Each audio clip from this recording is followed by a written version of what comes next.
Welcome back to the channel. Let's explore together. Today we're checking out Americans living abroad. First time you realized America really messed you up. Part 1. It's from TikTok. This was recommended by a fellow reactor, good friend of mine, Highly Combustible Reacts. So I'm going to be splicing in some recommendations from him.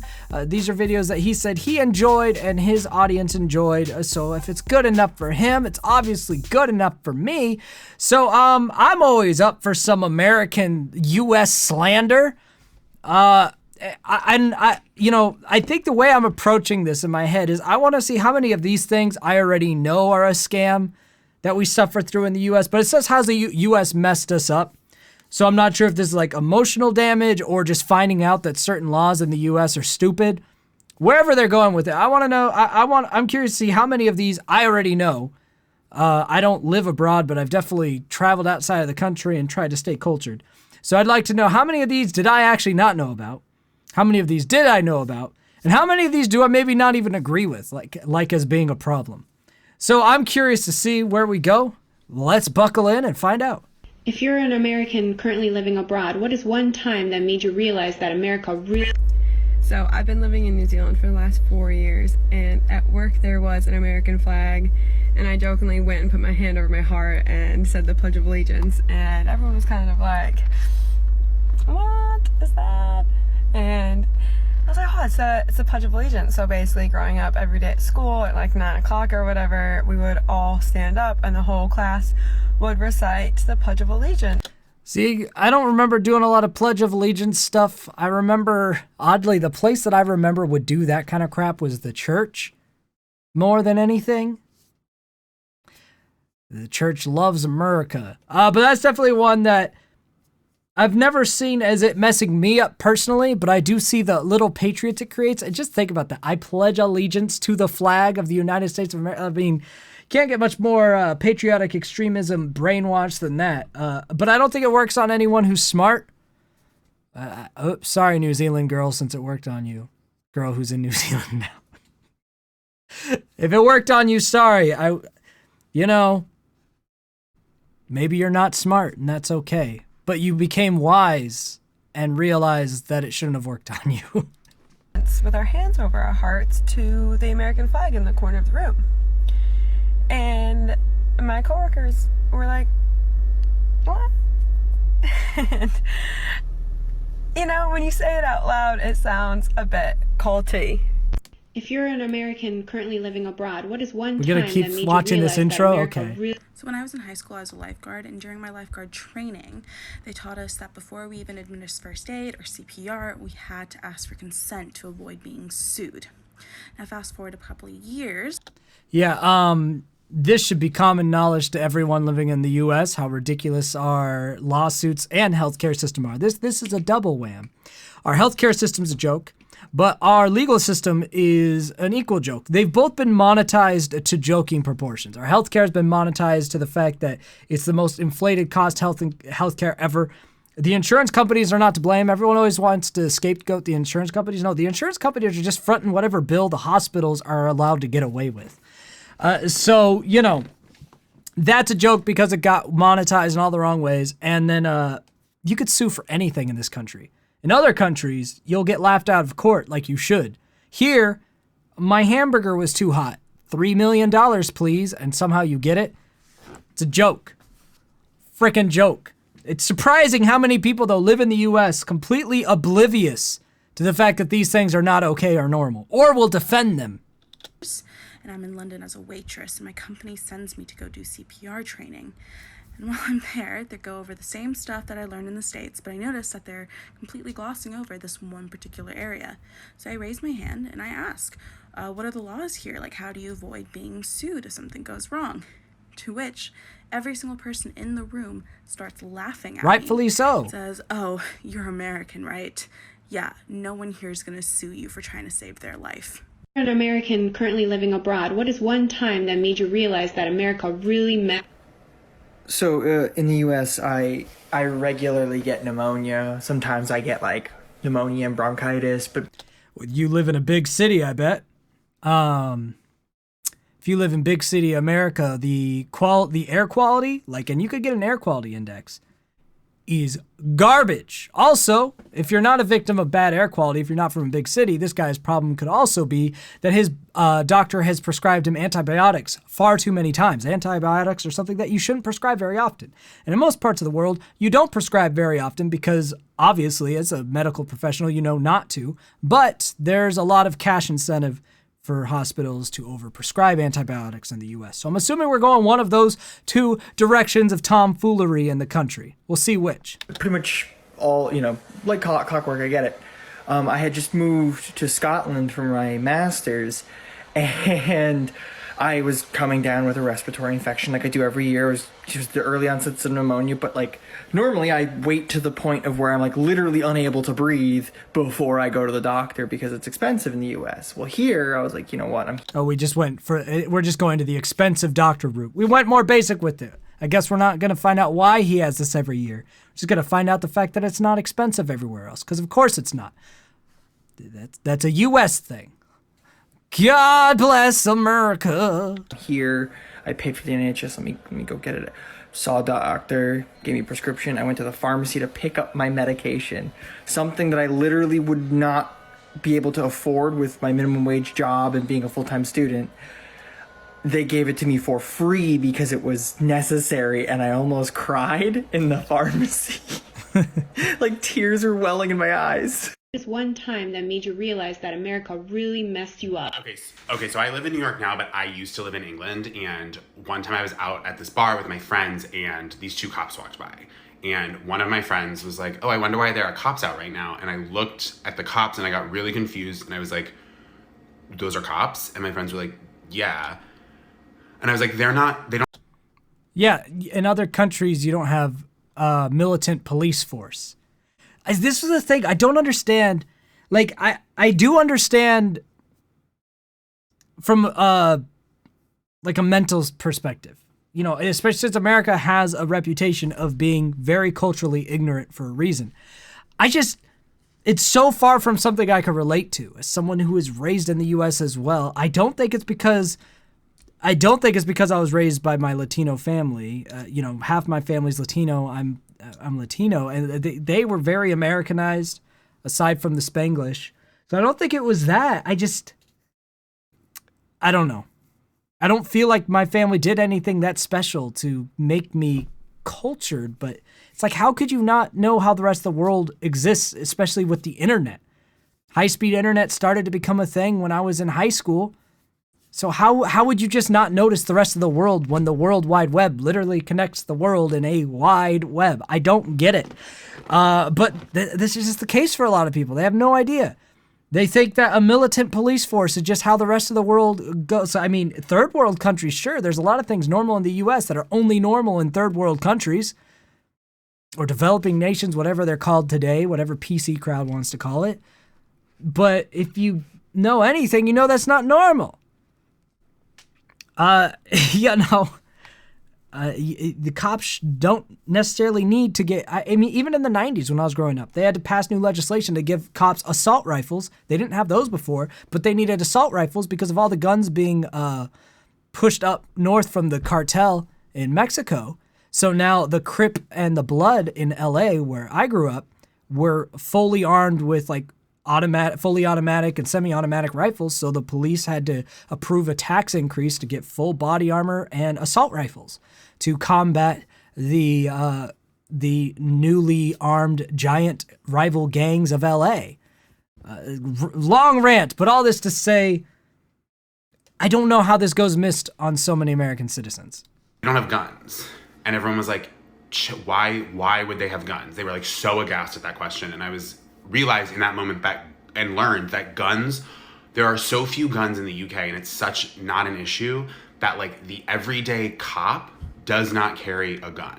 Yeah, because guns are legal in the UK, rifles and shotguns, not rifles, pistols and shotguns are perfectly legal to acquire, but they don't have the gun control and gun violence issues of the U.S. That's a very deep, winding road of the kind of culture that the U.S. has cultivated, as well as the irresponsibility with gun ownership that's been allowed through a flimsy attachment to the Second Amendment, as if the Second Amendment is everyone should be able to have a gun without any responsibility is how people try to use it, even though that's not the spirit of the amendment. But in any case, a lot of people don't realize that, they're going to a country where firearms are legal in some capacity, like the UK. So they would assume the police force got to be matching the gun energy, but that's just not a problem there because the culture is different. They've been raised differently, and they have a different respect and approach to weaponry, and it's not as easy to get for cheap or just as part of the culture to be desired in general. You have problems with street fights and knife issues in the UK, a lot of stabbings. So it's not like violence doesn't exist there, but yeah, it just means different protocol for the law enforcement. And there are houses in America that have seen more guns in them than a fresh vegetable. It blew my fucking mind. I think about it all the time. I hate guns so much. See, this guy's got the wrong idea. Hating guns just means you don't understand guns. Guns are not the root issue of our issues. It's our treatment of them. Guns exist. They're going to exist. The idea of weapons in general is an antiquated one. So I would think I hate weapons would be a better position for someone to take and have more rationality. Weapons aren't really that necessary aside from the minimal ones we need for farming and stuff in a truly civilized world. Unfortunately, we don't live in that, and that's why weapons become important to protect oneself from the less civilized. It's just unfortunate how sophisticated our weapons have gotten. They're too efficient at what they do, which is problematic. If you're an American currently living abroad, what is one time that made you realize that America really... In the US, I could not let my 11-year-old son go outside and play by himself. Someone would call the cops or something would legitimately happen. Where are you? There's a lot of places in the US that your kids can still play outside. A lot of places that you probably shouldn't. And that's really going to be true in most places in the world. So this one, I think, is more of a product of where you went in that specific country, because there are entire states in the U.S. that you wouldn't have to worry about your kid any more than you would anywhere else, and no one's going to call anyone. And, there's neighborhoods, several like large areas in the U.S. that no one has fences, no one locks their doors, everybody knows each other. These things still exist. Usually has to exist in smaller culture pockets, which are a lot more common outside of the U.S. The U.S. is the melting pot of different cultures and high densities of folks in certain areas and just so many different ideas. So one part of the U.S. can be very different from another. So I think this has more to do with where in the U.S. she was and where this other country she was rather than a U.S. versus the rest of the world kind of a thing, in this one in particular. To him, and so there was no way. And when I moved to Germany, my husband, who's a German national, suggested that he go outside and play by himself because we would not have to worry. If you're an American currently living abroad, what is one time that made you realize that America really... So I didn't realize this until I moved abroad, but Americans have a very strange concept of freedom. Well, no, this should be obvious because the people who push freedom the most are the people who ask for the most laws of what people can or can't do, and that's their way to freedom. Freedom should be the idea of how it's defined, right? The freedom to do as one wants. Now, you can't have a truly free society and just let everyone do what they want. So no functioning society can have true freedom unless it's a very tight-knit society with a very like mind, right? Everyone has to have the same desires, same general goals for freedom to really exist, because if you all want the same thing, then you could be free to do whatever you want. But in an actual society with differing goals, differing objectives, etc., freedom has to be reeled in a little bit, and that's where you get laws to protect, right, freedoms. But in the U.S., citizens tend to have this odd view that if you, for example, have socialized health insurance or healthcare, where healthcare is free, then that's taking away your freedom because they're taxing you for it, right? And these are the same people that are completely fine being taxed for things like having the biggest military in the world, which is interesting. So they're willing to pay for one thing and not another thing. And you could go on and on and on, but this is the country that makes drugs and other substances illegal because they're afraid of them. They try to keep certain types of relationships illegal because people are afraid of them. Whatever you don't like, you don't want to be legal, and that's freedom to you somehow. And it has a lot more it exists a lot more on the conservative part of the U.S., but the liberal side of the U.S. does it on the other side of the coin, where you see it more in other countries, where they try to limit what you can say. They hate speech laws are very anti-freedom. Whenever there's a law that's like protecting someone theoretically, what they said could lead to this, what they did might do this, that you're devaluing freedom. So the left devalues freedom there, the right devalues freedom over there. But in any case, it's very rare that I talk to a U.S. citizen and ask them what freedom means to them that they give me an answer that makes any lick of sense. Unless you're in New Hampshire. Talk to people in New Hampshire in the U.S. They have a very good grasp on freedom. Like, when you're growing up, you're always told that America is such an amazing place and, it's the land of the free. Yeah, we have more incarcerations per capita than any other free world. So if there's that many ways to go to jail, how free can you be? Of the brave, but like, I keep hearing these criticisms from people like, oh yeah, but America has the most freedom. Wow, yeah, freedom. I mean, there may be a few exceptions or nuances, but in the UK, you're still free. Like, that is the biggest lie. I mean, the main difference where the U.S. does tend to have a little more freedom is, again, in freedom of speech, but we're losing that anyway in hate speech laws and social media crucifixion. If the government doesn't enforce it, the populace will, kind of thing.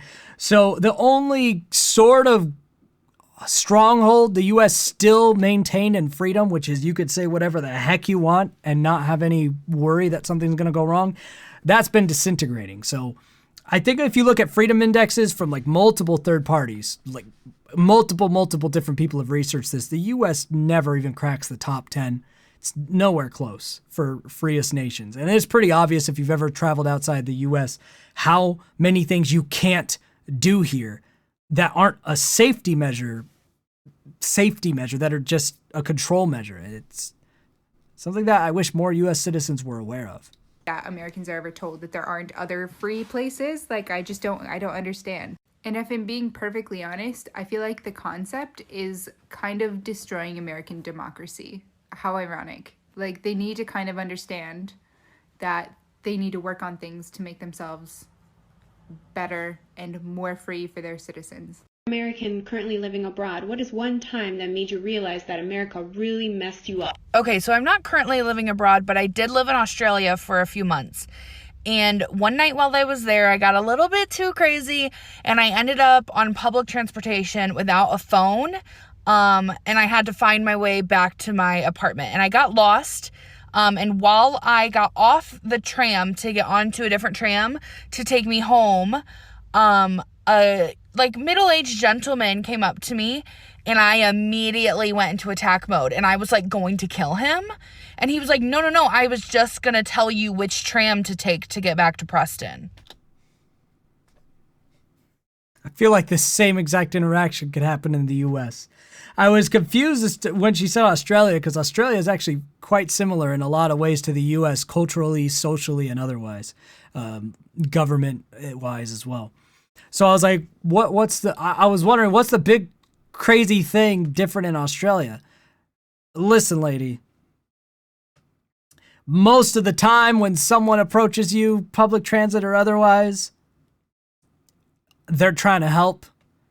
For every boogeyman in the world, there's a million good people. Well, not good people, but they're not the boogeyman. They're not going to try to physically hurt you, right? That's the minority of a minority. Unless you're in a really bad place, bad neighborhood. This is a story that could happen anywhere. Maybe you were from New York City and you were visiting upstate New York somewhere, nice part of Buffalo or something. And the same thing happens. Someone approaches you and you freak out and they'd be like, no, I'm just trying to help you. That's not a U.S. versus the world thing. That's just a you thing. Don't trust strangers anywhere, really.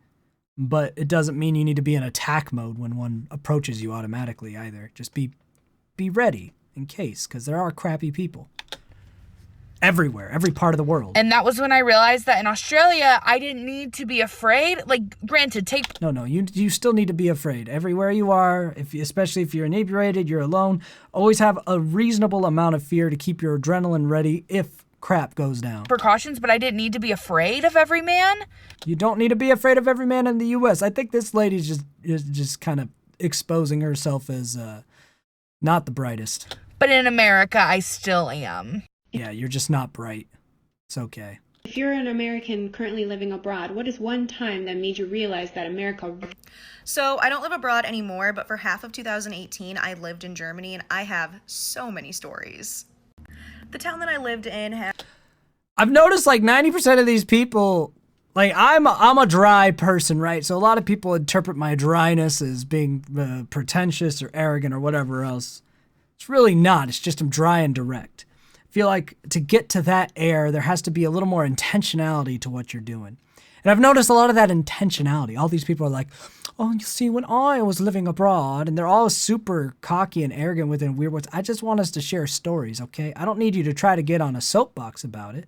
I'm trying to agree with you. The U.S. has got some weird stuff, but you're making me want to not agree with you just with the energy you're bringing to this toxic sense of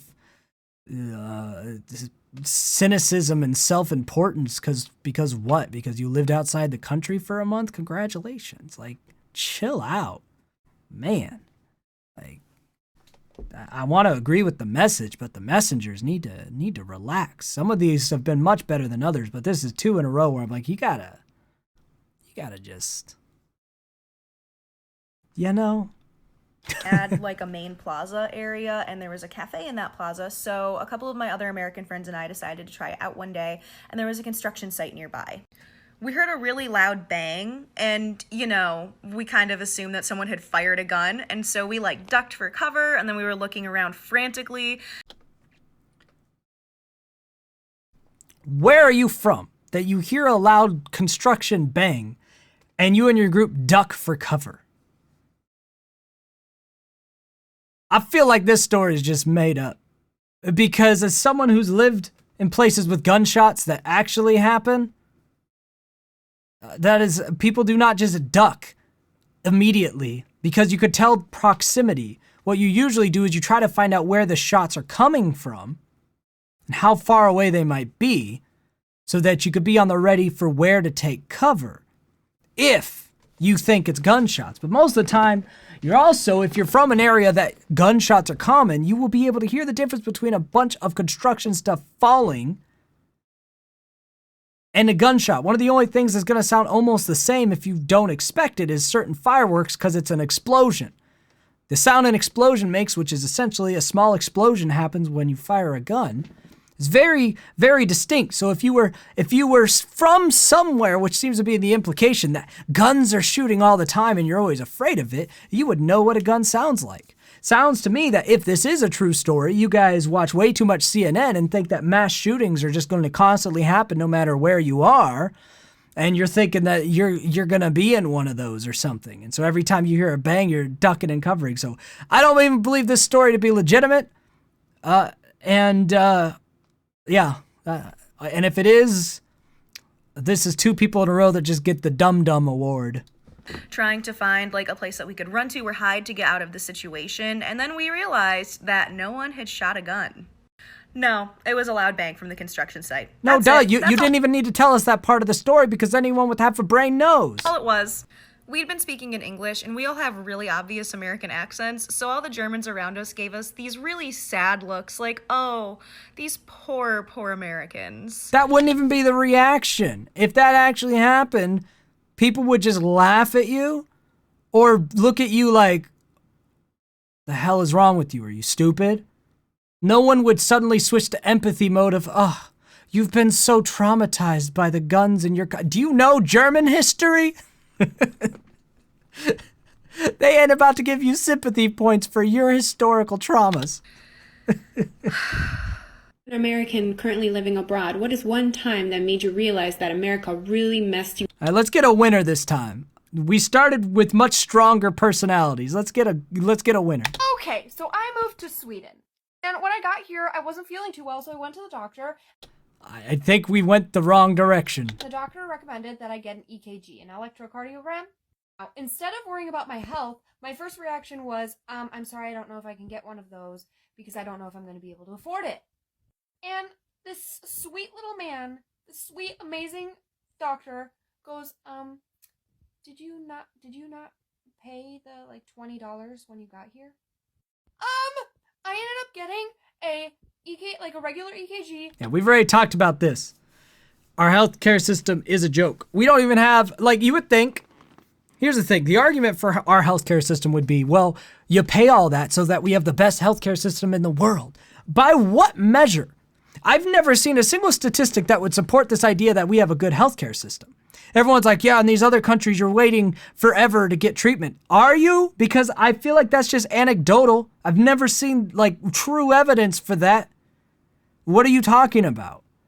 It's just anecdotal. Where are the statistics that people are needing these life-saving surgeries and then because the line's too long, they're not getting them and then they die? Because the last I checked, our mortality rate in the U.S. is terrible. Our infant mortality rate, I think, is the last in countries that measure it. So our babies die, we die, we have the worst heart disease because our food is terrible for us, and we could get good enough medical care to compensate for the food being terrible for us, but we can't afford it. And the people who can afford it aren't exactly just magically living longer. And who knows, maybe if everyone could afford our healthcare system, maybe it is the best in the world. And the reason we have such a high mortality rate is because no one could afford it. I'd still call that a pretty broken system, wouldn't you? Anyway, her energy's a little crazy, but I'm going to allow it because she's talking about one of the topics that everyone in the U.S. should know, but most people, for some reason, don't. A 24-hour-long EKG, a blood test, and a freaking checkup for $20. All right, we're gonna get a thumbnail with her. Just come on, look how insane she is. She is just absolutely lost her friggin' mind, and that makes for good thumbnails. We'll use this hand. How did we get here? Thumbnail moment. This video is getting to 30 minutes, so I'm gonna cut it off here in the midpoint. I think we've gotten our fill. And I will let you guys decide if we're going to finish this video. So I'm going to let her play out. Best part of this entire situation is that I am getting better and I am getting the medical attention I need without going broke. I know, right? It's crazy. All right, so if you want me to watch the second half of this fun, indirect way for me to express my grievances against the U.S., let me know. I'm starting to get the feeling that these are going to be all really very obvious things. So my wishes of hearing something I wasn't aware about the U.S. are looking slim. But again, I'm probably a bad sample size for that because I tend to pay attention and understand what's good and not good about the country I live in.